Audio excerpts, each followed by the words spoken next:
শুরু যেমন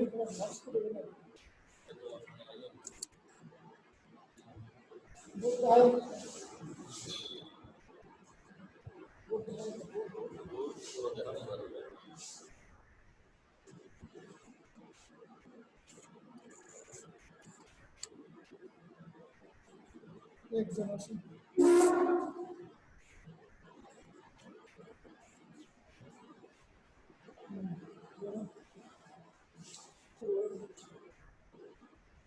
প্রিয় শিক্ষার্থীরা, আশা করি তোমরা ভালো আছো।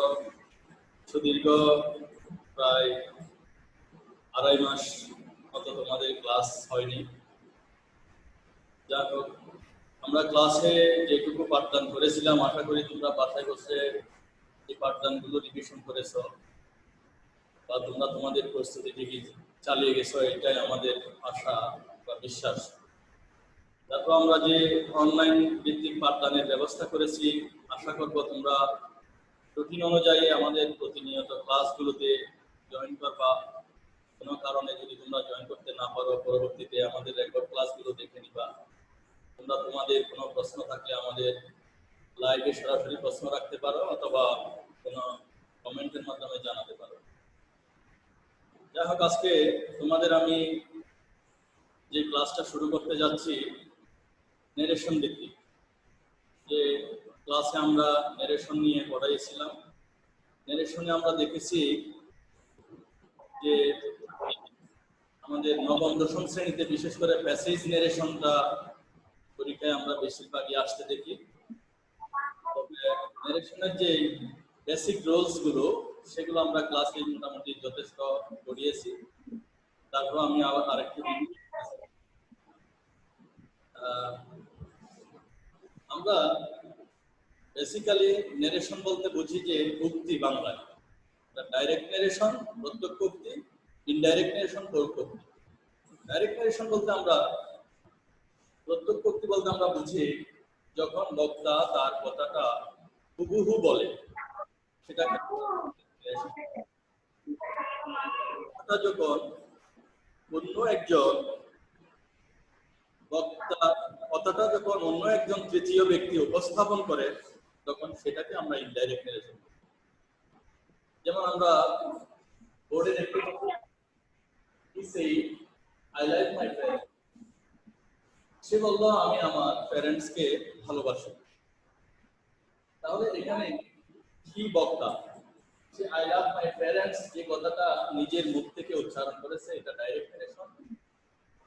তার কথাটা আমরা তৃতীয় ব্যক্তি উপস্থাপন করতে চাইব, যেই নিয়মে বা যেই পদ্ধতিতে আমরা এটাকে উপস্থাপন করব সেটা হবে আমাদের ইনডাইরেক্ট নেরেশন।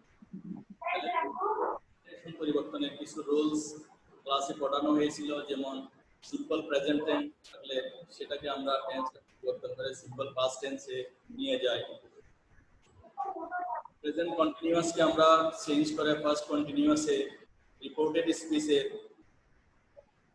সিম্পল পাস্ট টেন্সকে আমরা পরিবর্তন করে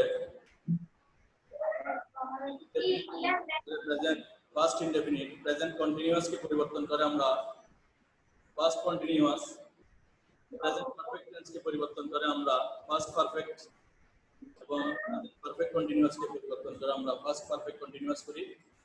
এভাবে তোমাদের বইয়ের মধ্যে নেরেশনের যে চ্যাপ্টার আছে সেখানে এই রুলস গুলো দেওয়া আছে, ক্লাসে আমরা করিয়েছিলাম। তো বিশেষ নিয়ম কানুন নিয়ে তোমাদের সাথে ডিসকাস করব। মূলত আমরা যখন নেরেশন পরিবর্তন করতে যাই তখন আমাদেরকে বিশেষ কয়েকটি দিক খুব খেয়াল রাখতে হবে। যেমন আমরা এখানে দেখতে পাচ্ছি যে রিপোর্টেড স্পিচে টেন্সের পরিবর্তন। এখানে আমরা যদি সেন্টেন্স দেখতে পাচ্ছি, এবং কি সেই কমা আবার ইনভার্টেড কমা দিয়ে দেওয়া আছে আই লাভ মাই প্যারেন্টস। এখানে আমরা দেখতে পাচ্ছি কি সেই, এটা একটা ভার্ব। এই ভার্বটাকে বলা হয় রিপোর্টিং ভার্ব। আবার রিপোর্টিং ভার্বের পর ইনভার্টেড কমা দিয়ে দেওয়া আছে আই লাভ মাই প্যারেন্টস, আমি আমার বাবা মাকে ভালোবাসি। এই সেন্টেন্সটা হচ্ছে রিপোর্টেড স্পিচ। যখন আমরা একটা ডাইরেক্ট নারেশন থেকে ইনডাইরেক্ট নারেশনে পরিবর্তন করি তখন আমাদের খেয়াল রাখতে হবে রিপোর্টেড স্পিচের টেন্সে পরিবর্তন করতে হবে যখন রিপোর্টিং ভার্বটা ফার্স্ট টেন্সে দেওয়া হয়। দ্বিতীয়ত আমরা আরো দেখতে পাচ্ছি রিপোর্টিং ভার্বের পরিবর্তন। এখানে আমরা দেখতে পাচ্ছি কি সেই এটা একটা রিপোর্টিং ভার্ব, সেই এটা একটা রিপোর্টিং ভার্ব। আমাদেরকে রিপোর্টিং ভার্বটা পরিবর্তন করতে হয় যখন সেইট লেখা থাকে তখন মাঝে মধ্যে সেইট দ্যাট লিখতে হয়, আবার সেইট টু লেখা থাকলে তখন এটা টোল্ড লিখতে হয়। আবার কোনো ক্ষেত্রে দেখা যায় রিপোর্টিং ভার্বটা সেইস প্রেজেন্ট টেন্সে থাকে তখন আমাদের সেইসটাকে পরিবর্তন করে লিখতে হয় টেলস অথবা টেল দ্যাট অথবা সেইস দ্যাট। দ্বিতীয়ত আমরা আরো দেখতে পাচ্ছি রিপোর্টেড স্পিচের পারসন অথবা প্রনাউনের পরিবর্তন। আমরা এই এক্সাম্পলটার মধ্যে দেখতে পাচ্ছি I love my parents. I হচ্ছে রিপোর্টেড স্পিচের একটা পারসন অথবা প্রনাউন।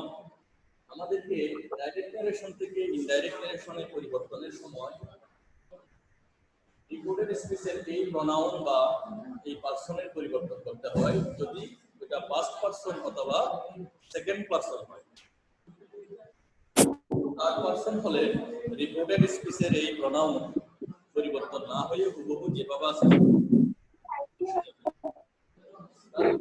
দেখতে পাচ্ছি নৈকট্য পরিবর্তন।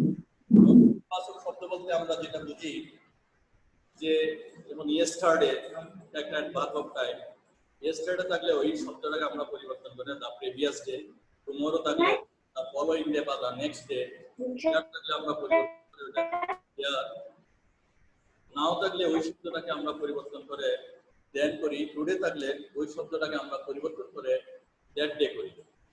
এই বিষয়গুলো ক্লাসেও বোঝানো হয়েছে, তোমাদেরকে আবারও রিমাইন্ড করা দিচ্ছি যাতে করে তোমরা আমার এই বার্তা নিয়ে তোমাদের বুঝতে কোনো রকমের কষ্ট না হয়। দেখ আমরা এখন মূল আলোচনায় যাই। এখানে এক নম্বর এক্সাম্পলে আমি দেখতে পাচ্ছি কি সেই আই লাভ মাই প্যারেন্টস। এখানে আমাদেরকে যেহেতু বলা হয়েছে যে রিপোর্টিং ভার্ব পরিবর্তন করতে হবে কিন্তু আমাদেরকে সেই এর পরিবর্তে আমাদেরকে লিখতে হবে হি সেইড দ্যাট। রিপোর্টিং ভার্বের সেইড এর মধ্যে এখানে যদিও কোনো পরিবর্তন হয় না তবে দ্যাট কানেক্টরটা যুক্ত হয়েছে এখানে কমা এবং ইনভার্টেড কমা এই দুইটা বিষয় উঠে গিয়ে তার পরিবর্তে দ্যাট কানেক্টরটা যুক্ত হয়েছে হি সেইড দ্যাট। এখন I love my parents. I একটা ফার্স্ট পারসন সর্বদা রিপোর্টিং ভার্বের সাবজেক্ট পরিবর্তন করতে হবে।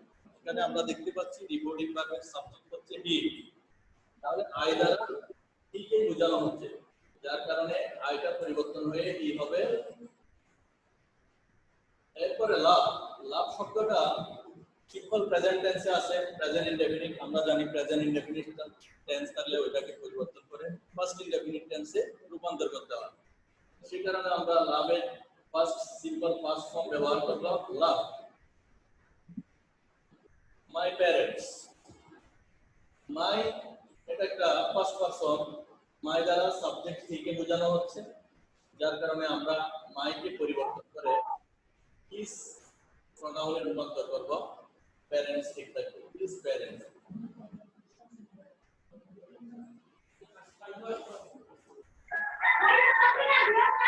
বুঝতে পারছো? প্রথম রুলসটা আবারও একটু দেখিয়ে দিচ্ছি। He said, I love my parents. He said that I first person এটা সাবজেক্টকে ইন্ডিকেট করতেছে he কে, কিন্তু I দ্বারা he কে বোঝাচ্ছে I he তে রূপান্তর হয়েছে। আর লাভ এটা simple present tense, present indefinite tense থাকলে এটা পরিবর্তন হয়ে ফার্স্ট ইনডেফিনিট হয় যার কারণে লাভটা পরিবর্তন হয়ে লাভ হয়েছে। মাই এটা ফার্স্ট পারসন এটা রেকর্ডিং ভার্বের সাবজেক্টকে অনুসরণ করে যার কারণে মাই হি কে অনুসরণ করবে বা মাই হি অনুযায়ী চেঞ্জ হবে যার কারণে মাই এর পরিবর্তে আমরা হিজ ব্যবহার করেছি। মাই একটা প্রনাউনের পসেসিভ ফর্ম, তাহলে হি এর পসেসিভ হিজ, এই কারণে আমরা মাই এর পরিবর্তে এখানে হিজ ব্যবহার করেছি। এরপরে প্যারেন্টসটা আমাদের অপরিবর্তনীয় ভাবে বসবে। সেকেন্ড সেন্টেন্সে আমরা দেখতে পাচ্ছি Sujan said to me Arif is my friend. Sujan said to me Arif is my friend. Sujan আমাকে বলল আরিফ আমার বন্ধু। তাহলে আমরা এখানে লিখতে পারি সুজন said to থাকলে said to টা পরিবর্তন হয়ে আমি আগেই বলেছিলাম রিপিটেড স্পিচের রিপিটিং ভার্বে পরিবর্তন করতে হবে। যেমন সুজন said to টাকে আমরা পরিবর্তন করে told এ নিয়ে যাব। তাহলে শিক্ষার্থীরা তোমরা খেয়াল রাখো said to থাকলে আমরা said to পরিবর্তে রিপিটিং ভার্ব said to পরিবর্তে আমরা told ব্যবহার করব। তাহলে Sujan told me that Sujan told me that শিক্ষার্থীরা তোমরা আরো খেয়াল করো যে যখন আমরা অ্যাসার্টিভ সেন্টেন্স থাকে তখন আমরা told me এর পরে কানেক্টর হিসেবে that কানেক্টরটা আমরা ব্যবহার করি। কিন্তু অ্যাসার্টিভ সেন্টেন্স না হয়ে অন্যান্য ইম্পারেটিভ সেন্টেন্স, এক্সক্লেমেটরি সেন্টেন্স, তোমার ইন্টারোগেটিভ সেন্টেন্সের বেলায় বা অবজেক্টিভ সেন্টেন্সের বেলায় অন্য রকমের কানেক্টর আমরা ব্যবহার করব। তবে আমরা এখানে যে কয়টা एग्जांपल নিয়ে আজকে আলোচনায় যাচ্ছি সবগুলোই অ্যাসার্টিভ সেন্টেন্স। সো তোমাদেরকে খেয়াল রাখতে হবে যে অ্যাসার্টিভ সেন্টেন্সে আমরা কানেক্টর হিসেবে সর্বদা দ্যাট কানেক্টরটা ব্যবহার করব। তাহলে Sujan told me that Arif is my friend. তো এখানে আরিফ একটা থার্ড পারসন যার কারণে আরিফ পরিবর্তন হবে না, আরিফ বসে যাবে আরিফ ইজ এটা একটা প্রেজেন্ট টেন্স। আমরা জানি যে কোন ডাইরেক্ট ন্যারেশনে যদি reported speech simple present tense হয় তখন ইনডাইরেক্ট ন্যারেশনে সেটা সিম্পল পাস্ট টেন্সে রূপান্তর হয়। যার কারণে ইজ থাকলে আমরা ইজকে ওয়াজ এ রূপান্তর করব। তাহলে told me that Arif was my friend. my এটা ফার্স্ট পারসন। তাহলে my দ্বারা ফার্স্ট পারসন যদি হয় রিপোর্টিং ভার্বের সাবজেক্টকে অনুসরণ করবে। তাহলে my friend my সুজনকে বোঝাচ্ছে। তো সুজনের পরিবর্তে আমরা এখানে পসেসিভ প্রোনাউন হিসেবে my এর পরিবর্তে is ব্যবহার করব। তাহলে Arif was his friend. Arif was his। শিক্ষার্থীরা তোমরা আশা করি খেয়াল করতে পারছো এখানে আমরা দেখতে পাচ্ছি সুজন আমাকে বলল Arif is my friend, Arif আমার বন্ধু। তাহলে আমরা ইনডাইরেক্ট ন্যারেশনে লিখেছি Sujan told me that Sujan আমাকে বলল যে Arif was his friend, Arif তার বন্ধু ছিল। এখানে মাই প্রোনাউনটা যেহেতু ফার্স্ট পারসন সুজনকে বোঝানো হচ্ছে সেই কারণে সুজনের পরিবর্তে মাই প্রোনাউনটা পরিবর্তিত হয়ে হিজ প্রোনাউন হিসেবে এখানে ব্যবহার হয়েছে। 3 number example Mita said to Bashar I do not hate you. Mita বশরকে বলল আমি তোমাকে ঘৃণা করি না। তাহলে মিতা said to টা আমরা পরিবর্তন করে told এ নিয়ে যাব। মিতা told Bashar that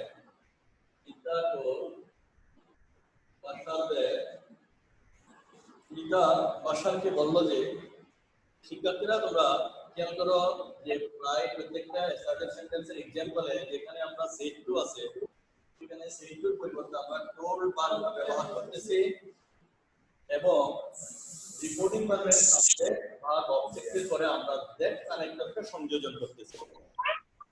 এটা তোমরা খেয়াল রাখবে।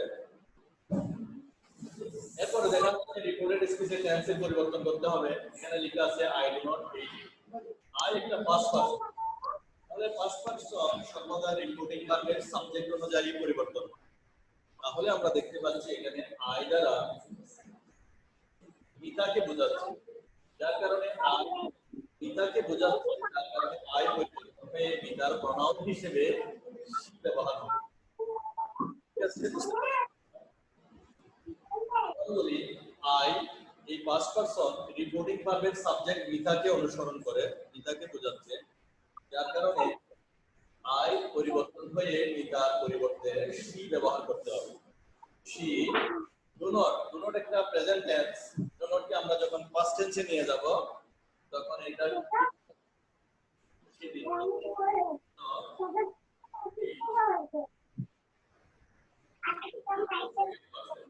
তাহলে সেকেন্ড পারসন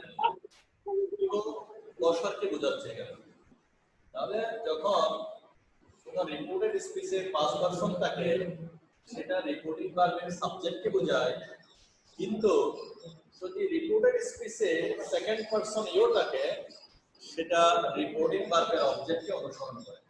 তাহলে এখানে ইউ বসরকে অনুসরণ করতেছে, যার কারণে বাসরের পরিবর্তে এখানে হিসেবে ইউ এর অবজেক্টিভ হিসেবে ইন ব্যবহার এইচ আই এন ই। তাহলে Mita told Bashar that she did not hate him. She did not hate him. শিক্ষার্থীরা, আশা করি তোমরা এই তিনটা এক্সাম্পল ক্লিয়ারলি বুঝতে পেরেছো। আমরা চতুর্থ এক্সাম্পলে যাই। চতুর্থ এক্সাম্পল আমরা দেখতে পাচ্ছি Bashar says I do not know Mita. Bashar বলে আমি মিতাকে চিনি না। এখানে আমরা খেয়াল করি says লেখা আছে, এটা একটা প্রেজেন্ট টেন্স বা প্রেজেন্ট ফর্ম ভার্ব। যখন রিপোর্টিং ভার্বটা ভার্বের প্রেজেন্ট ফর্ম হয় তখন says এর পরিবর্তে tells ব্যবহার করতে হয়। ভাষা tells them, T double L tells them। এই ক্ষেত্রে আমাদের said to বা said থাকলে আমরা যে past tense A said that অথবা told that ব্যবহার করি, সেটা না করে আমরা says এর পরিবর্তে tells that ব্যবহার করেছি। তবে এখানে বিশেষত্ব হচ্ছে যেহেতু রিপোর্টিং ভার্ব এটা একটা প্রেজেন্ট টেন্স, কিন্তু রিপোর্টেড স্পিচের টেন্সের আমরা পরিবর্তন করব না। Tense present indefinite tense I do not know ইদা প্রেজেন্ট ইনডেফিনিট টেন্স আছে এবং এটা প্রেজেন্ট। তবে এখানে আনুষঙ্গিক যে পার্সনের পরিবর্তন সেগুলো আমাদের ঠিক রাখতে হবে। আই আই পার্সন এটা ফার্স্ট পার্সন, এটা সব সময় ভাষাকে বোঝানো হচ্ছে, যার কারণে আই ভাষার পরিবর্তন হয়ে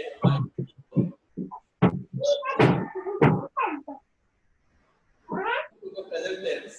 কিন্তু ডু নট কে যদি আমরা এখানে যেহেতু টেন্সের পরিবর্তন করতে হবে না, ডু নট কে যদি নট রেখে দিই, এখানে যদি ডু নট রেখে দিই এখানে একটা সমস্যা হবে। এটা হচ্ছে যে আমরা জানি টেন্সে আমরা পড়েছি যে প্রেজেন্ট ইনডেফিনিট টেন্সের সাবজেক্ট যদি থার্ড পারসন সিঙ্গুলার হয় ভার্বের সাথে এস বা ইয়েস ফর্ম ব্যবহার করতে হয়, যার কারণে এখানে ডু নট শব্দটা আর এস বা ইয়েস ফর্ম যদি আমরা ব্যবহার করতে চাই তাহলে আমাদেরকে does not ব্যবহার।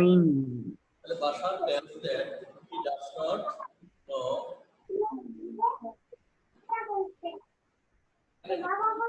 থার্ড পারসন, এটা পরিবর্তন হবে না, এটা হুবহু বসে যাবে মিতা। এখানে একটা বিষয় খেয়াল রাখো,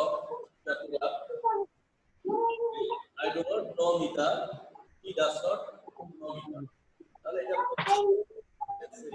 স্পিচের আনসারেও সিম্বল ঠিক দেখতে গেল শুধু ডু নট টা পরিবর্তন হয়ে ডাজ নট হয়েছে এই কারণে, কারণ সাবজেক্ট পরিবর্তন হয়ে যখন হয়েছে এই একটা থার্ড পারসন সিঙ্গুলার নাম্বার, যার কারণে সাবজেক্ট যদি থার্ড পারসন সিঙ্গুলার হয় ভার্বের সাথে আসবে নিয়ন্ত্রণ করতে হয়। আরো একটা গুরুত্বপূর্ণ বিষয় তোমরা খেয়াল রাখবে যে do not, did not, does not ইত্যাদি অক্সিলারি গুলোর পর ভার্বের প্রেজেন্ট ফর্ম বসে সর্বদা। যেমন ডাজ নট নো, এটা সব সময় do not, did not, does not ইত্যাদি অক্সিলারি ভার্বগুলোর পর মূল ভার্বের বেস ফর্ম ব্যবহার করতে হয়। এখানে কোনো অবস্থাতে এই ভার্বের অন্য কোনো ফর্ম ব্যবহার করা যাবে না। এবার আমরা 5 নাম্বার এক্সাম্পলে দেখি।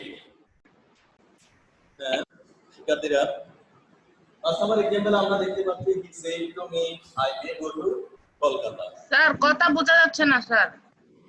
হ্যাঁ স্যার কথা বোঝা যাচ্ছে না। কণ্ঠ স্যার কথা বোঝা যাচ্ছে না। বুঝি নাই স্যার কথা বোঝা যাচ্ছে না, আপনার কথা শোনা যাচ্ছে না। কথা শোনা যাচ্ছে না, সাউন্ড কি ছোট? হ্যাঁ sir, sound problem. Sound problem কি সাউন্ড আরেকটু উচ্চ স্বরে হতে হবে নাকি অস্পষ্ট? হ্যাঁ স্যার, অস্পষ্ট আসতেছে, আটকে আটকে আসতেছে। বোর্ড দেখা যাচ্ছে? জি স্যার, জি স্যার। আচ্ছা আচ্ছা দেখি, আচ্ছা দেখি, দেখো Number 5, he said to me, I may go to Kolkata. শোনা যাচ্ছে? নিহান? জি স্যার, জি স্যার। হ্যাঁ, জানাবে। দেখো, he said to me, I may go to Kolkata. আমরা এই এক্সাম্পলটার মধ্যে দেখতে পাচ্ছি সে আমাকে বলল কলকাতা যেতে পারি। এবার শোনা যাচ্ছে? জি স্যার, ওকে। জি স্যার, জি স্যার, শোনা যাচ্ছে। আমরা দেখতে পাচ্ছি said to আছে, said to থাকলে আমরা কি বলেছিলাম? said to এর পরিবর্তে told ভার্বটা ব্যবহার করতে বলেছিলাম, যেহেতু এটা একটা অ্যাসার্টিভ সেন্টেন্স।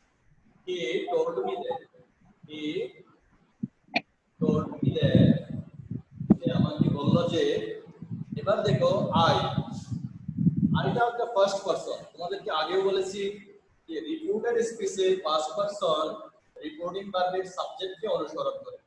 তাহলে আই দ্বারা এখানে আমরা কি কে বোঝাচ্ছি? এখানে আমি দ্বারা রিপোর্টিং ভার্বের এই হি কে বোঝানো হচ্ছে, সেই কারণে আই পরিবর্তন হয়ে হি কে অনুসরণ করবে, যার কারণে আই এর পরিবর্তে আমরা হি শব্দটা ব্যবহার করব। তারপর মেয়েকে আমরা ফার্স্ট ফর্মে নিয়ে যাব। মেয়ের ফার্স্ট ফর্ম হচ্ছে মাই। হি মাইট go to কলকাতা। এখানে আমাদের শুধু I may go to Kolkata, আমি কলকাতা যেতে পারি, তার পরিবর্তে he might go to Kolkata, সে কলকাতা যেতে পারত। এভাবে প্রেজেন্ট টেন্স থেকে ওটাকে পাস্ট টেন্সে নিয়ে যাওয়া হয়েছে। যাকে এখানে said to এর পরিবর্তে আমাদের told ব্যবহার হয়েছে, মে ভার্বের প্রেজেন্ট ফর্মটা পরিবর্তন হয়ে might এ রূপান্তরিত হয়েছে এবং বাকি অংশগুলো ঠিক রেখেছি। তাহলে আমরা এখান থেকে এই যে পাঁচটি অ্যাসার্টিভ সেন্টেন্সের एग्जांपल দিয়েছি, এই एग्जांपल গুলো থেকে আমরা যেটা শিখতে পেরেছি ন্যারেশন পরিবর্তন করার সময় আমাদের খেয়াল রাখতে হবে রিপোর্টেড স্পিচের টেন্সের পরিবর্তন করতে হবে। যদি রিপোর্টিং ভার্বটা ফার্স্ট টেন্সে অর্থাৎ said বা said to দেওয়া থাকে। দুই নাম্বার রিপোর্টিং ভার্বের পরিবর্তন, আমাদের যে রিপোর্টিং ভার্ব said বা said to বা says দেওয়া থাকে সেটা আমরা পরিবর্তন করে said that অথবা told অথবা tells ইত্যাদি রিপোর্টিং ভার্বে আমরা রূপান্তরিত করব। তারপর তৃতীয়ত আমরা দেখতে পেরেছি যে এখানে প্রনাউনের পরিবর্তন করতে হবে। অর্থাৎ প্রনাউন বলতে তোমার রিপোর্টেড স্পিচের পারসন বা প্রনাউনটা ফার্স্ট পারসন থাকলে রিপোর্টিং ভার্বের সাবজেক্ট অনুযায়ী পরিবর্তন হবে এবং রিপোর্টেড স্পিচের সাবজেক্টটা যদি সেকেন্ড পারসন হয় সেটা রিপোর্টিং ভার্বের অবজেক্ট অনুযায়ী তোমাদেরকে পরিবর্তন করতে হবে। কিন্তু রিপোর্টেড স্পিচে যদি সাবজেক্ট বা অবজেক্ট যদি থার্ড পারসন হয়, হি সি দে ইদা করিম রহিম ইত্যাদি, তখন ওই থার্ড পারসন অপরিবর্তনীয় থাকে। আরেকটা বিষয়, নৈকট্যবাচক শব্দসমূহের পরিবর্তনে এই এক্সাম্পলগুলো আমি ব্যবহার করি নাই, তবে এটা মনে রাখবা যে কখনো নৈকট্যবাচক শব্দ বলতে আমরা বুঝি ইয়েস্টারডে, টুডে, টুমরো, হিয়ার ইত্যাদি এই ওয়ার্ডগুলো যখন থাকে, যেমন ইয়েস্টারডে পরিবর্তে দা প্রিভিয়াস ডে, টুমরো থাকলে দা ফলোইং ডে, হিয়ার থাকলে দিয়ার হয়, নাও থাকলে দেন হয়, টুডে থাকলে দ্যাট ডে হয়। এগুলো তোমাদের বইয়ে একটা লিস্ট তালিকা আকারে দেওয়া আছে, এগুলো তোমরা একটু সবসময় স্মরণ করে নেবে। তো আশা করি আজকে তোমরা অ্যাসার্টিভ সেন্টেন্সের এই পদ্ধতিটা অনুসরণ করতে পেরেছো। আমি নেক্সট ক্লাসে তোমাদেরকে ইন্টারোগেটিভ সেন্টেন্স এবং ইম্পারেটিভ বা অবজেক্টিভ সেন্টেন্স, এক্সক্লেমেটরি সেন্টেন্সের ন্যারেশন ভিত্তিক ডিসকাশন গুলো ক্লাসে পাঠদান করব। তোমরা অ্যাসার্টিভ সেন্টেন্স গুলো বাসায় ভালোভাবে প্র্যাকটিস করবে। তোমাদেরকে বাসায় শেখার জন্য এবং এইচডব্লিউ করার জন্য একটা আমি কাজ দিচ্ছি, সেই কাজটা তোমরা বাসায় নিয়মিত শিখে রাখবে। যখনই আমাদের স্কুল খুলবে, আমাদের পরীক্ষার যে অ্যারেঞ্জ করব, তখন এইগুলো শিখে রাখলে তোমাদের খুবই কাজ দেবে, অন্তত তোমাদের বোঝাটা কমে যাবে। তো আজকে আমি তোমাদেরকে দুটা প্যারাগ্রাফ মুখস্থ শিখবে এবং বাসায় শিখে লিখে প্র্যাকটিস করার জন্য কাজ দিচ্ছি, সেগুলো নোট ডাউন করে রাখবে এবং বাসায় শিখে ফেলবা। প্যারাগ্রাফগুলো শিখে মুখস্থ লিখে ফেলবা। যখন স্কুল খুলবে তখন তোমরা আমাকে এগুলো বাড়ির কাজ আকারে দেখাবে এবং পড়াগুলো আমি আদায় করে নিব।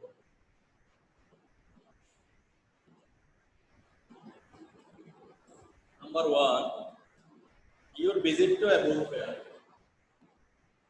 Your visit to a book fair. Number two, Facebook.